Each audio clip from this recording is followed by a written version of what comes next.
Epoch doubles down on the past for this third episode of NES Works Gaiden Epoch.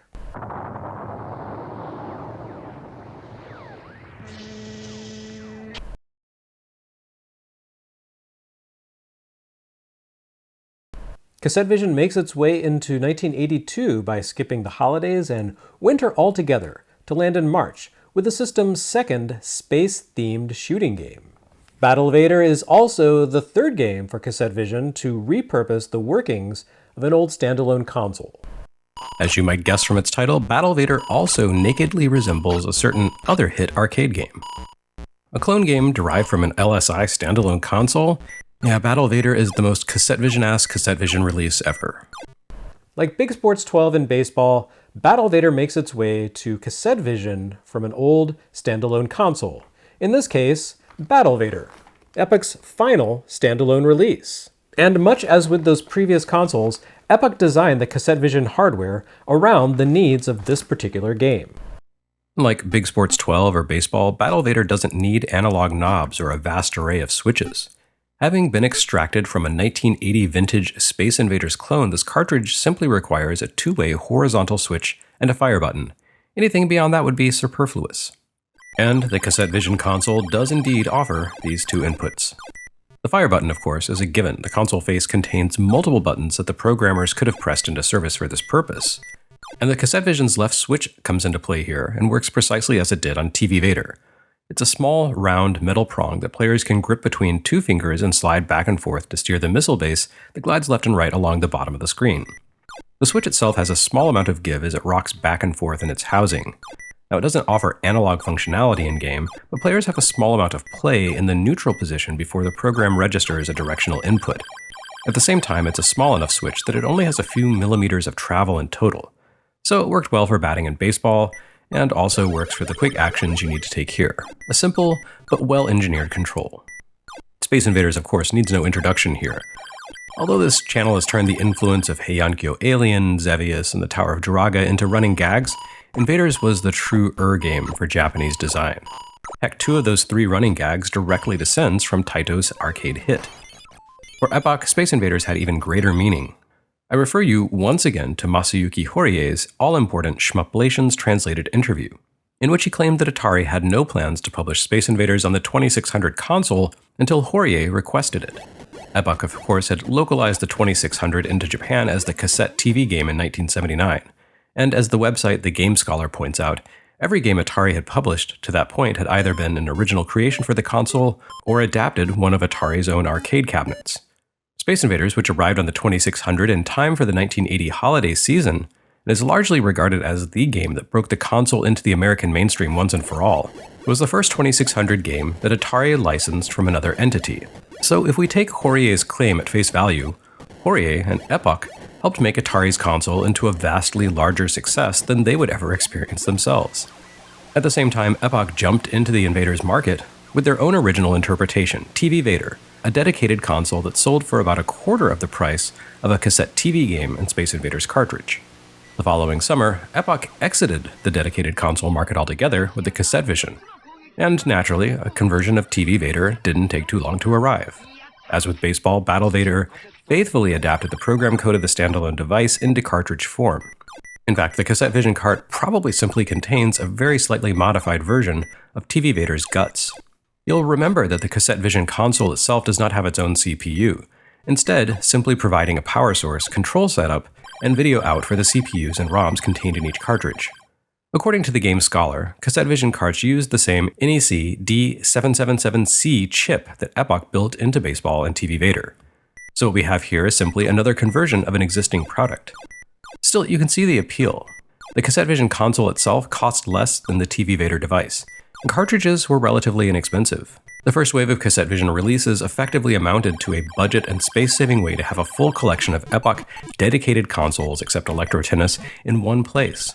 The platform would become wildly obsolete the following year, but in 1981 and 82, the Japanese home console market didn't really offer much in the way of other options for Atari 2600-style interchangeable console games, unless of course you paid the shocking import markup on the localized 2600 itself. As for Battle Vader itself, well, you'd have to think that Japan's Invaders mania had cooled to room temperature by early 1982. I mean, the console already had its own clone of a second-generation Invaders descendant in the form of Galaxian, which played like Nichibutsu's Moon Christa, even as it borrowed the name of Namco's first-generation Invaders descendant. In that context, Battle Vader feels almost quaint, though it does have the novelty of its unusual design going for it. It doesn't play quite like any other Invaders knockoff that I've ever encountered, with a setup that surely resulted from the hardware's limitations. From what I've read, the humble NEC chip that lived inside Cassette Vision carts couldn't properly replicate an entire Invaders fleet, or animate its constant lateral descent. So, instead of pitting players against an 11x6 grid of space monsters, you instead face a single row of 8 Vaders that make their way across the screen. So far, so normal. You even have destructible shields hovering above your play area, which disintegrate as you exchange fire with the aliens, as well as a flying saucer that scoots past at the top of the screen as a target of opportunity for bonus points addicts. However, this line of aliens begins the game at a much lower altitude than the average Space Invaders fleet. Once the game starts, they drop and begin bombing you from up close, giving you very little time to take them out. At this point, Battle Vader reveals its quirky nature. When you hit an alien, it doesn't explode or disappear. The arriving ships can soak up several shots before you take them out of play. Instead, your fire pushes the alien back a row, forcing it up the screen.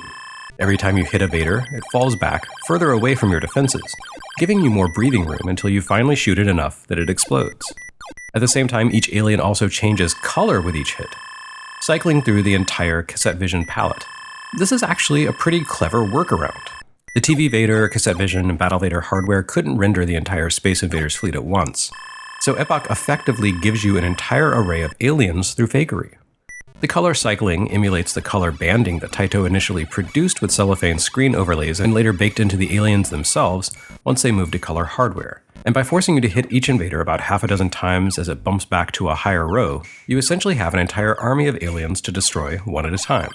After all, hitting any alien besides the lowest invader of a given column was extremely difficult in Space Invaders, so this approach works out to be about the same thing in practice. Now, Atari added a ton of game options for the 2600 version of Invaders, including invisible aliens.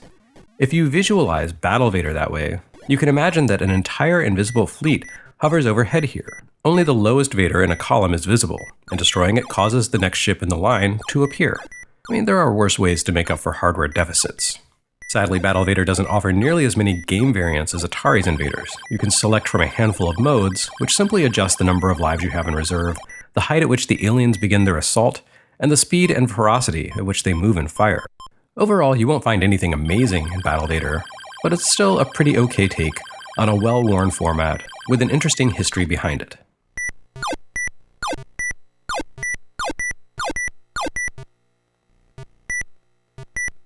For its second 1982 release, Epoch drew upon a different facet entirely of its history to give us PakPak Monster.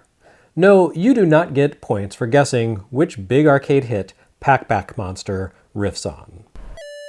I mean, you're a round yellow guy who eats dots, evades monsters, and powers up to turn the tables on his pursuers by eating special Energizer pills. This is clearly another Pac-Man clone, and so far as I can tell, the first ever to see release for a Japanese home console. However, you do earn points for guessing which facet of Epoch's own history PakPak Monster draws upon. Although I've covered Epoch's work in standalone consoles pretty thoroughly at this point, I've barely mentioned their other major computer game legacy, LCD handhelds. When Nintendo launched the original Ball Game & Watch unit in 1980, that product set off a flood of imitators. That's the thing about Gunpei Yokoi's philosophy of using seasoned technology in creative ways. Once the creativity part had been sorted, everyone else could use those same technologies to jump on the bandwagon. Game & Watch amounted to a new application for existing LCD wristwatch tech. Expand the screen size from 1 square inch to a larger format, design the active elements into something besides numbers, silkscreen artwork onto the screen to create an environment, and hey presto, you've got a pretty convincing imitation of a video game. Epoch jumped right on that trend and nearly outdid Nintendo at their own game. Although the company ultimately produced fewer handhelds than Nintendo, who designed them all the way through the 1980s, their LCD games offered impressive complexity at a time when Game & Watch still amounted to simple back-and-forth juggling games. PakPak Monster takes its cues loosely from Epoch's most popular handheld video game ever, and unless I'm mistaken, their most successful video game release of all time. The reference in the title would have been obvious for Japanese audiences, where the handheld was called PakPak Man. But localization and legal timidity obscure the connection somewhat for American audiences, who know the original handheld by a different name, Epoch Man. Whatever title you know it by, Epoch Man sold more than 3 million units worldwide, a fact that comes directly from its designer, none other than, yes, Masayuki Horie. In fact, Epoch Man has the distinction of being the first proper video game my family ever owned. My parents noticed my fascination with the game at a store display and picked one up as a surprise gift a few weeks later. Although the modest budget of a 5-person family living on a teacher's salary had no room for proper game consoles or even color TVs at the time, a $15 or $20 handheld device made sense. And I certainly got their money's worth from it, playing the game until I could win by maxing out the score at 999 points. As a Pac-Man knockoff on an LCD handheld, Epoch Man was pretty impressive. Players needed to collect fruit in a maze patrolled by 2 ghosts. The maze included a pair of passages that allowed the hero to warp from the top of the screen to its bottom or vice versa for a quick getaway, as well as 2 bridges that players and ghosts could pass over or beneath. To add some unpredictability to the action, a barrier would alternately block off each of the passages every few seconds, closing one of the escape routes. On top of that, players could turn the tables with star-shaped energizers, or hide beneath the bridges. It did all of this by cleverly working within the limitations of the LCD format. Remember, every element of an LCD game needs to occupy a separate physical space of the screen, since they're all predefined art elements. How do you make that work in a maze chase game in which the player character, the monsters, and the collectibles all need to coexist and interact? Epoch Man solves this conundrum by fixing the protagonist, the eponymous Epoch Man one supposes, and the monsters that chase him to a grid, then placing the collectibles in between the grid spaces, so that Epoch Man collects them automatically when passing over them as he moves from position to position. Epoch Man himself is a tiny black ball with a face, while the monsters consist of nothing but the outline of a ghost and a pair of eyes that can completely envelop or surround Epoch Man. It was a remarkable, effective interpretation of Pac-Man in portable form, and it sold to millions of feverish Pac-Man fans eager for a version of the game that they could take along with them anywhere they went. PakPak Monster then brings that portable hit back to consoles. Except, not really. This take on Pac-Man has almost nothing to do with a handheld game, and if not for the name, you'd be hard-pressed to identify them as relatives.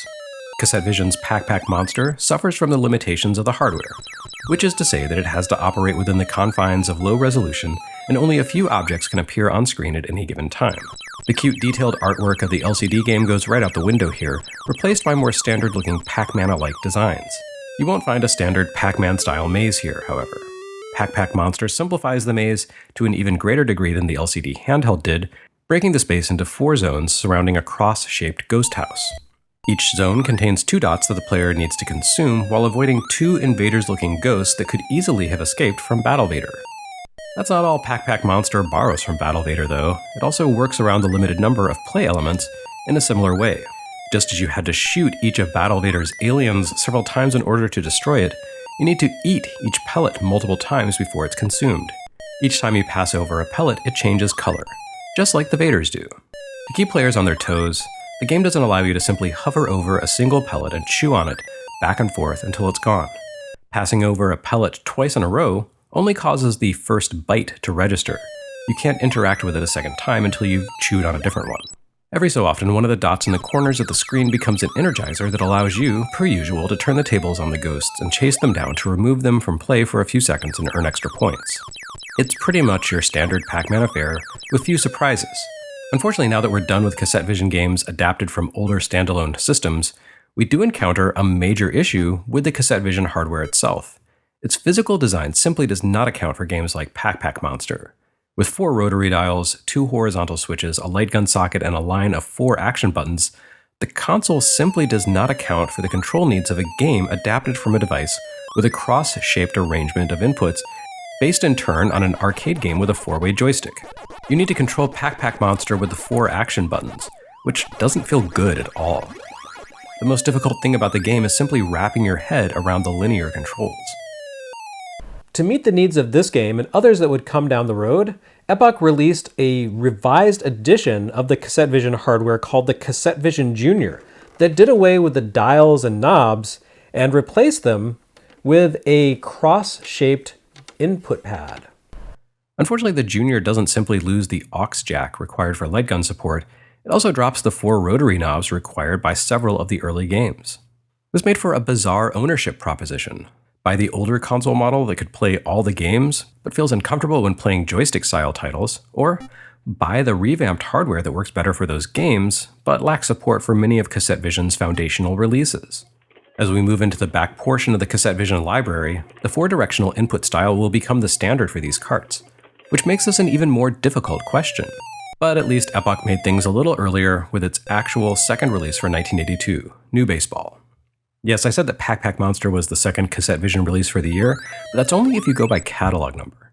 In point of fact, game number 7, New Baseball, actually shipped about a month before game number 6, PakPak Monster, arriving in stores in June. This doesn't line up with the information we've been given about Cassette Vision's production process, in which the company's development teams supposedly had to share a single workflow between them, meaning that only one game could ship at a time every few months. But clearly that wasn't the case with New Baseball, and little wonder, you won't actually find that much new here. Fundamentally, New Baseball is simply the third iteration of the standalone baseball console, making use of the same graphics, controls, and mechanics that appeared in Epoch's 1978 release. However, this version offers some much-needed tweaks to the workings of that game. From what I can tell, it adds some minor gameplay wrinkles that I didn't experience when playing the original baseball, though I could be wrong about those. Now you can bunt instead of making a full-powered swing by pressing right on the control lever instead of left. Also new here, I think, is the fact that fielders will sometimes make errors, fluffing the occasional infield throw and allowing a runner to safely take their base. As with so much else about Epoch's baseball, this seems to happen at random, and only rarely, but it adds a welcome touch of unpredictability to the action. What really sets New Baseball apart from the old model is the addition of 5 new gameplay modes, which add a touch of automation to the action and make the prospect of a single-player experience possible without trying to juggle offense and defense simultaneously. Toggling between the 6 modes sets different elements of the action to manual or automatic control.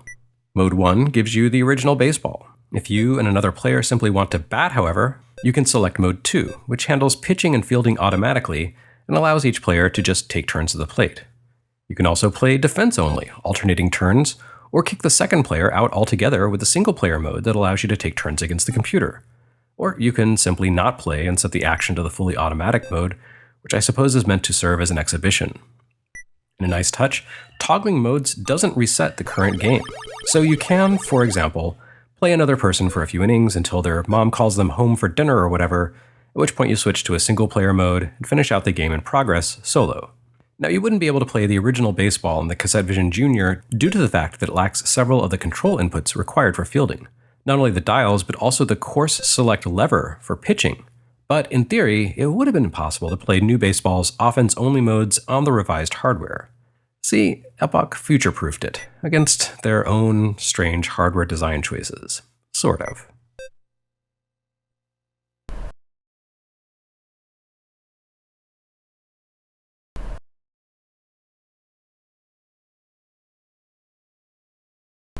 As always, thanks to Christa Lee of Sound Retro Company for modding S-Video into my Cassette Vision hardware to allow me to capture footage for this episode.